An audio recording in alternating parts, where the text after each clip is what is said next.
Okay, so I've tried doing this a couple times before.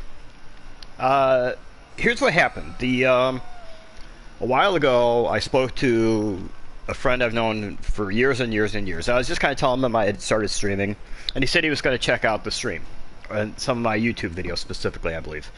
But once he started watching the YouTube videos, he had a lot of questions because he had never ever played Dead by Daylight. And it kind of, talking to him and kind of explaining to him a bunch of stuff about the game, I kind of started realizing, I've never really seen like a Dead by Daylight 101 video for new people who might be kind of thinking, I want to play this game, but should I play this game? Or people who are like just kind of jumping into the game and don't really know a lot of the terms and what they mean, and how the gameplay is supposed to work, that kind of thing. So I recorded a Dead by Daylight 101 video once before, except the video was crappy. I mean, the video was bad. So I always told myself I wanted to go back and re-record that video and make it better. And the new tutorials that they have for the game actually makes it a lot easier for me to do that. So here's what we're going to do. This video is going to be in 3 parts.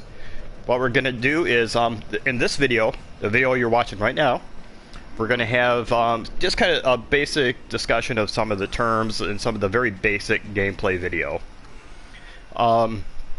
In the second part of the videos, we're going to have survivor gameplay. I'm going to be playing with 3 survivor bots and 1 killer bot. And that way you can kind of get a sense of how gameplay flows from the survivor side. And then in the third part video, I'll be playing a killer, and I'll be playing against 4 survivor bots. That way you can kind of get a sense of how the video is played from a killer perspective. Okay, so first of all, let's talk about what Dead by Daylight is. Dead by Daylight is an asymmetrical horror game in which 1 player plays a killer and 4 other people play survivors. Okay, so the goal of the survivors is to try and escape from the realms of the entity in which they are trapped. In order to do so, survivors must complete the following tasks. They must repair 5 generators to power the 2 exit gates, and then open at least one of the exit gates and leave the trial grounds or escape through the hatch. Meanwhile, the killer will be trying to locate, catch, and hook survivors in order to sacrifice them to the entity. Even though survivors are vulnerable, they have a very useful set of core abilities to hide and escape from the killer. And by the way, a lot of this is coming right from deadbydaylight.fandom.com. So you can always check this out for yourself. There are currently 27 playable survivors, and they usually release at least 1, occasionally 2, every 3 months. Each survivor has their own perks, which we will get into in a few minutes. And each survivor can bring items and add-ons, which we will also get into in a few minutes. And then the killers have been tasked by the entity to hunt down and sacrifice every survivor before they can escape. In order to achieve this objective, a killer should do the following: patrol the area and find survivors, chase, injure, and catch survivors before they escape, carry survivors to a sacrificial hook, and hang them there for the entity to consume. Meanwhile, survivors will be attempting to repair 5 generators in order to power the 2 exit gates and make their escape. Killers should do everything in their power to stop them. There are currently 24 playable killers, and just like the survivors, they release 1 about every 3 months. They have not yet released 2, like they have with some of the survivors. But there are currently 24 playable killers, each with their own unique power and perks. Perks are a type of unlockable and a core game mechanic in Dead by Daylight. There are currently 179 perks featured in Dead by Daylight. Perks can be unlocked by both killers and survivors and equipped into their loadout slot to grant the chosen character special abilities in the trials.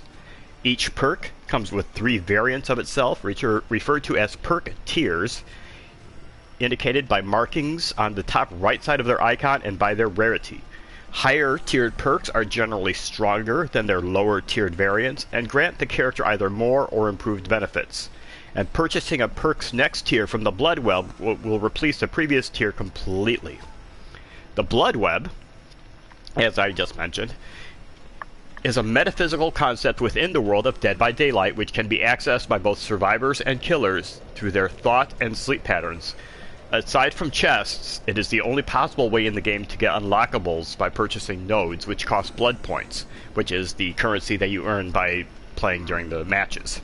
Each character has their own unique blood web, and all of them are procedurally generated, meaning that it is practically impossible to find two identical blood webs between or on the same characters. After unlocking every available node in a blood web, minus the ones claimed by the entity, the character will level up, generating a new blood web. As a character's level increases, the blood web will offer more and more nodes per web to the player. After a character reaches level 10, the entity will begin to consume a node itself for each node the player takes, making some rewards impossible to obtain in that blood web. Now, as I mentioned, survivors can bring in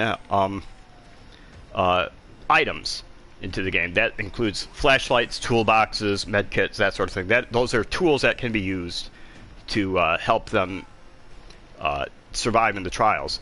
And add-ons are in addition to killer powers and survivor items.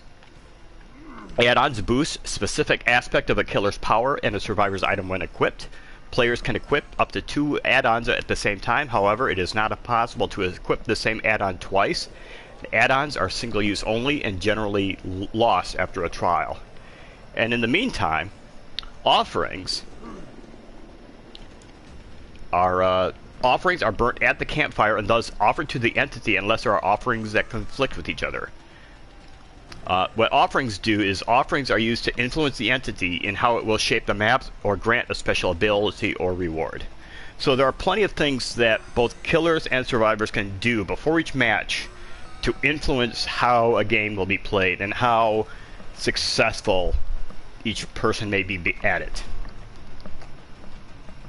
Okay, so that is a basic overview of some of the terms you will see throughout the game. So here's what we're going to do. We are going to survive with the bots,